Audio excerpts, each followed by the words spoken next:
Tema 9. La libertad, la tolerancia y la liberación. De la asignatura Teoría Política Contemporánea 1, del grado de Ciencia Política y de la Administración de la UNED. El primer apartado se titula La libertad y empezamos hablando de los sentidos de la libertad. Para la filosofía, la libertad se trata de una propiedad de la voluntad. La economía y la sociología la definen como una relación social, mientras que los teóricos políticos han visto la libertad como un ideal ético o principio normativo que hay que seguir. Benjamin Constant distingue entre la libertad de los antiguos, que supone una participación directa y colectiva en la vida política, y la libertad de los modernos, donde existe una independencia frente al Estado y a las injerencias de los demás. Isaiah Berlin distingue entre ser libre para hacer algo y ser libre de algo. Y el libertinaje supone un abuso de la libertad. Lo que ocurre es que hay un desacuerdo en determinar cuándo se da el libertinaje. Los socialistas más radicales consideran que toda forma de propiedad privada es libertinaje, mientras que Robert Nozick y Milton Friedman ven la libertad como la libertad de mercado.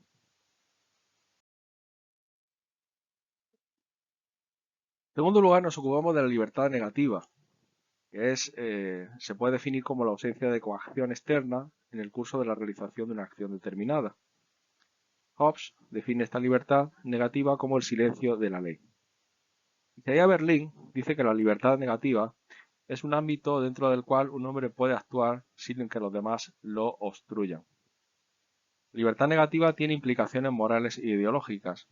John Locke propone que el Estado debe reducirse hasta su función mínima, es decir, debe abarcar exclusivamente aquellos aspectos que son esenciales para la regulación del Estado, como por ejemplo la seguridad ciudadana. Milton Friedman afirma que la libertad fundamental solo se encuentra en las economías de libre mercado, en las que no hay interferencias del Estado.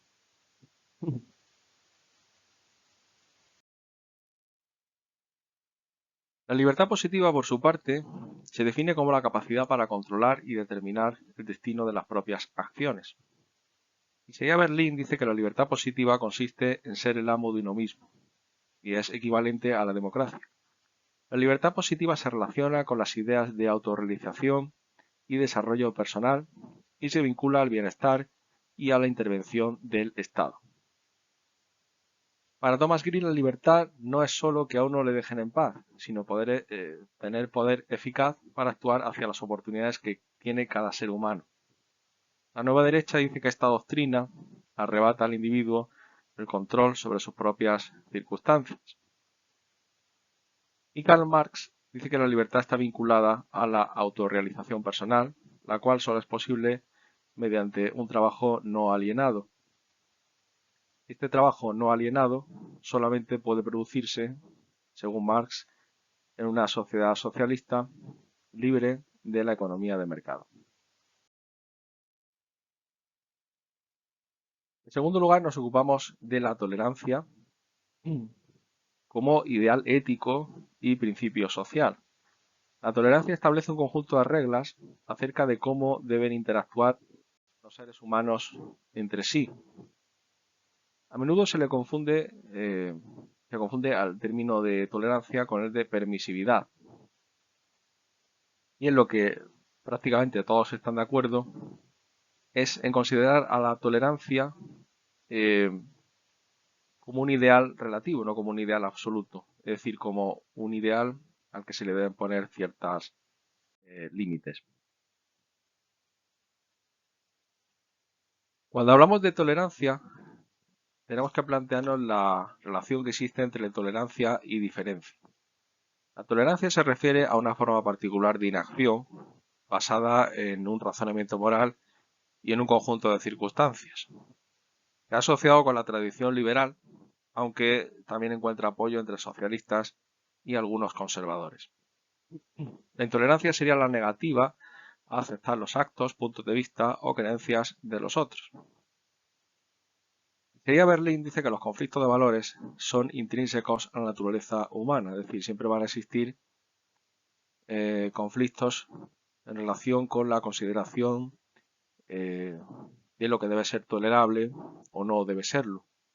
La posición pluralista acepta el relativismo moral y piensa que la ética es un asunto personal de cada uno. Es decir, según esta posición pluralista, la moral es algo relativo, que depende de la persona, depende del momento histórico, de las circunstancias, y que cada individuo, por lo tanto, puede tener su propia posición, sus propias ideas morales.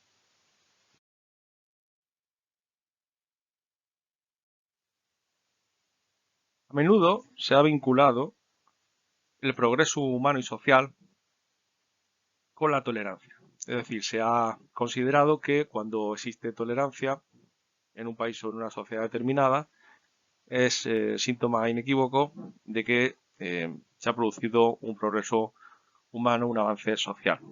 La defensa de la tolerancia comenzó durante los siglos XVI y XVII, cuando las sectas protestantes cuestionaron la autoridad del Papa y de la Iglesia Católica.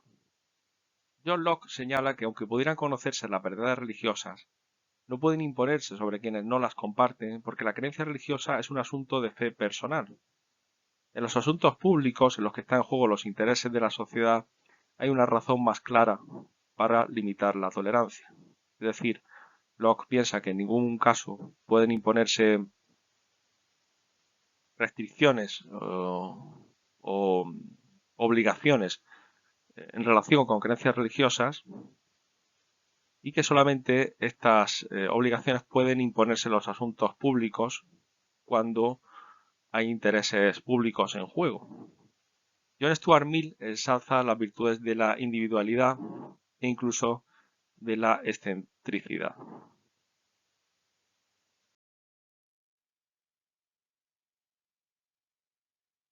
En cuanto a los límites de la tolerancia, la tradición liberal afirma que lo que la gente piensa y las palabras que emplea es un asunto exclusivamente suyo. Es decir, la tradición liberal defiende la libertad de expresión, libertad de pensamiento, de conciencia, libertad religiosa, de culto. El mejor modo de contrarrestar la intolerancia es exponerla a la crítica y derrotarla en el debate. Y los neoconservadores de Estados Unidos avisan de que una sociedad que no está cohesionada por una cultura común y creencias compartidas se enfrenta a la probable decadencia y desintegración. Es decir, la sociedad que no tiene una cultura común, una religión y unas creencias que la cohesionen, probablemente se va a ver fragmentada de forma inevitable, ya que no va a tener elementos que puedan unir a todos sus habitantes. El tercer apartado trata sobre la identidad y en primer lugar nos planteamos la naturaleza y función de la identidad. La identidad es un entendimiento estable y duradero del yo. Pareck habla de la identidad tridimensional que abarcaría el ámbito de lo personal, de lo social y de lo humano.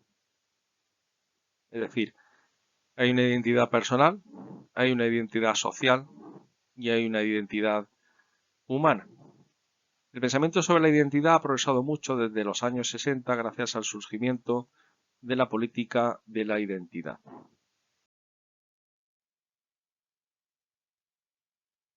Profundizando en la identidad y las políticas de reconocimiento,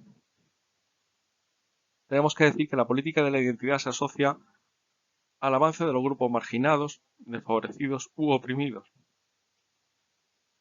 Desde la perspectiva liberal, la situación de los desfavorecidos se entiende en términos de exclusión jurídica y política y de negación de ciertos derechos de los que disfrutan otros ciudadanos. El feminismo de la segunda ola tenía este carácter liberal. Es decir, desde el liberalismo, la situación de marginación de los oprimidos o desfavorecidos tiene unas causas jurídicas y políticas. Por lo tanto, la solución debe ser jurídica o política, en el sentido de igualdad de oportunidades, de derechos, etc. La política de redistribución proviene del pensamiento socialista, dándose la versión socialdemócrata por una parte y la marxista por otra. Desde la perspectiva socialdemócrata, lo principal es la igualdad de oportunidades,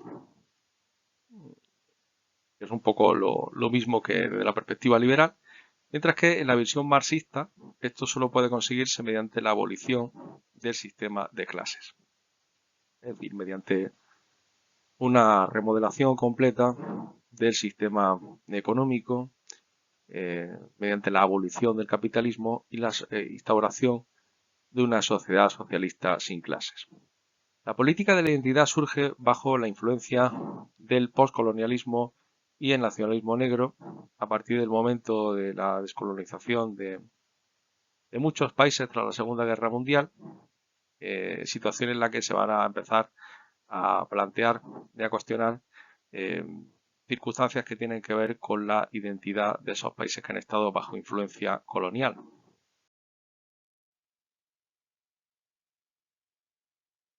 En cuanto al género e identidad, desde la segunda mitad de los años 60, el feminismo ha venido ocupándose de las cuestiones de la identidad y el reconocimiento.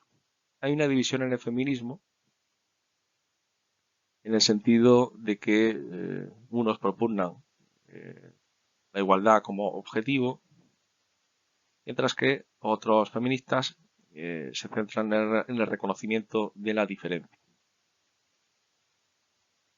Es decir, para los que tienen como objetivo la igualdad, el feminismo lo que tiene que hacer es reconocer o proporcionar una serie de derechos y de oportunidades iguales para todos los ciudadanos, mientras que los que defienden el reconocimiento de la diferencia defienden que lo que se debe permitir y reconocer precisamente es la diferencia de cada uno de estos sexos.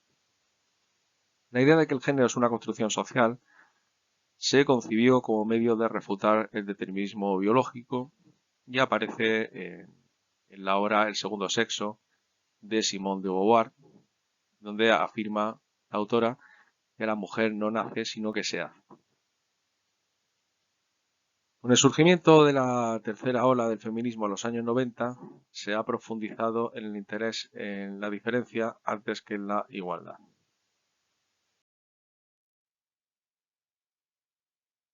En cuanto a la cultura e identidad, el multiculturalismo se ocupa de los asuntos políticos, sociales y culturales que se plantea por la naturaleza pluralista de muchas sociedades modernas. Es decir, la mayor parte de nuestras sociedades eh, son multiculturales,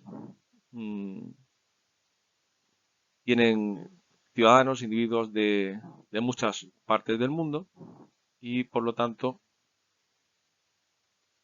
el multiculturalismo se ocupa de esa realidad, defendiendo además que esa diversidad cultural es compatible con la cohesión política, a diferencia de lo que comentábamos de los neoconservadores de Estados Unidos, que dicen que sin una homogeneidad, cierta homogeneidad en costumbres, valores, creencias, etcétera, no es posible una cohesión. El multiculturalismo dice que sí. El multiculturalismo liberal tiende a subrayar la importancia de la unidad, sosteniendo que la diversidad debe confinarse al ámbito privado. Es decir, el multiculturalismo liberal defiende que tiene que haber una existencia de valores comunes, universales a todos los individuos, mientras que los valores más privados, más personales, deben quedar relegados al ámbito familiar o al ámbito de la privacidad. Sin embargo, el multiculturalismo pluralista está basado en la idea del pluralismo de los valores y puede aceptar como igualmente válidos valores liberales, no liberales y hasta antiliberales.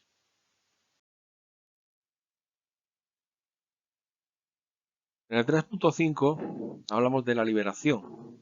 La lucha contra el colonialismo se presentó a menudo como una lucha por la liberación nacional, como una lucha por la emancipación de esa sujeción a la que se encontraban estas colonias.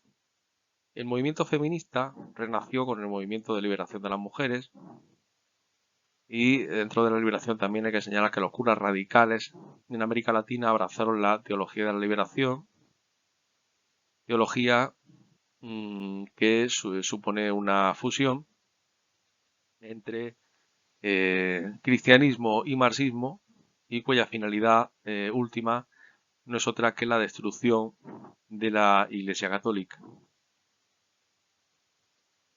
Eh, los defensores de la liberación, en muchos casos, han rechazado una sociedad existente que consideran corrupta y anticipan un futuro utópico en el que desaparecerán pues todas esas condiciones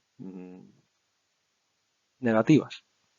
Muchos conservadores y algunos liberales consideran que la política de la liberación es peligrosa, pues creen que convierte el principio racionalista de la libertad individual en una doctrina casi mística.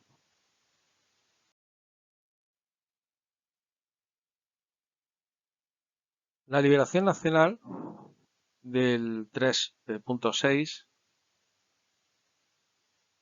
habla de cómo el fin del nacionalismo ha sido la implantación nacional, bien a través de la unificación o bien a través del derrocamiento de la dominación extranjera. Es decir, el nacionalismo ha tenido como principales objetivos la definición de nación independiente a través de la unificación o su reconocimiento como nación independiente a partir de la liberación de esa dominación extranjera. La liberación nacional conjuga fines nacionalistas y socialistas. No significa solamente independencia, sino también plena emancipación económica y social. Es decir, la liberación nacional tiene una dimensión que tiene política, que tiene que ver con la independencia política, pero también una dimensión económica y social, puesto que una auténtica liberación e independencia de una nación pues pasa también por una independencia económica. Los movimientos de liberación nacional han venido abrazando el marxismo a menudo, quien defiende el internacionalismo y considera el nacionalismo como una desviación de la lucha de clases. Es decir, según el marxismo clásico y los textos de Marx, la lucha obrera, proletaria y socialista se erige como una lucha internacionalista y en ese sentido antinacionalista. Lenin presenta el imperialismo como una forma de explotación económica dentro de estas críticas al colonialismo y Frantz Fanon pone de relieve la dimensión psicológica del movimiento de liberación nacional.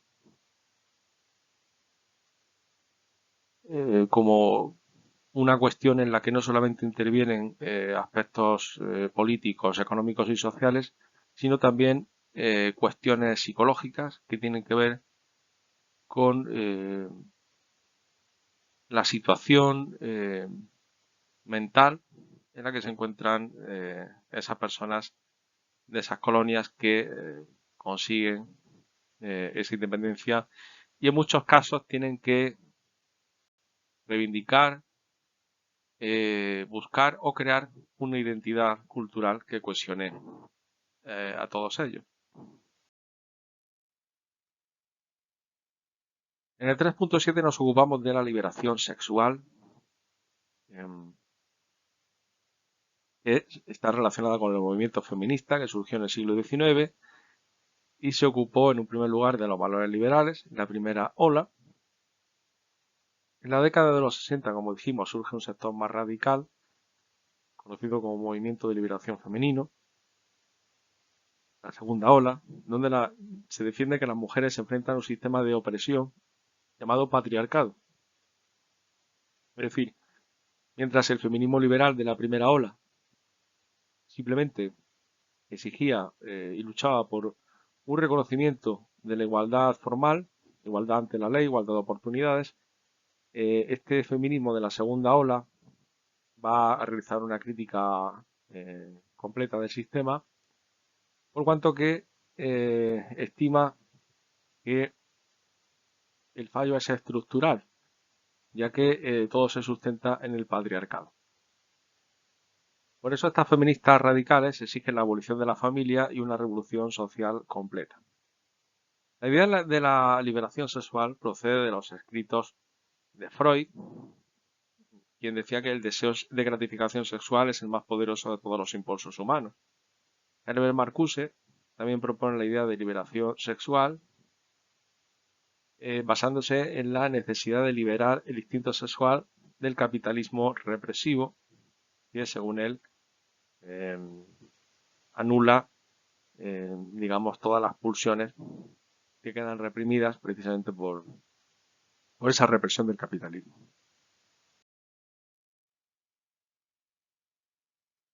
En la década de los 60, la liberación era el grito unificador de una serie de grupos clasificados como Nueva Izquierda. Esta nueva izquierda, que surgió en los años 60, defendía una participación popular y acción directa, un pensamiento marxista aplicado a las sociedades industriales avanzadas. Es decir, un pensamiento marxista antidogmático y adaptado a la nueva realidad económica y social, que era diferente a la del siglo XIX y que en buena medida pues, va a tener una gran influencia del llamado marxismo cultural de la Escuela de Frankfurt.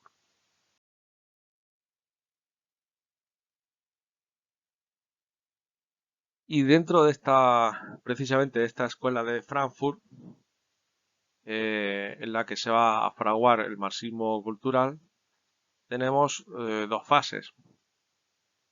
La primera se va a dar con los teóricos que dominaban el trabajo del Instituto de la Escuela de Frankfurt en la preguerra y los primeros años de la posguerra.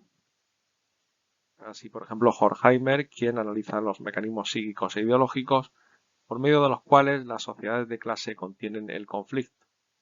Theodor Adorno interpreta la cultura y la comunicación de masas como instrumentos políticos por medio de los cuales se imponen las ideologías dominantes, produciendo conformismo y paralizando el pensamiento y el comportamiento individuales. Marcuse presenta a la sociedad industrial avanzada como un sistema general de represión que elimina el razonamiento y el debate.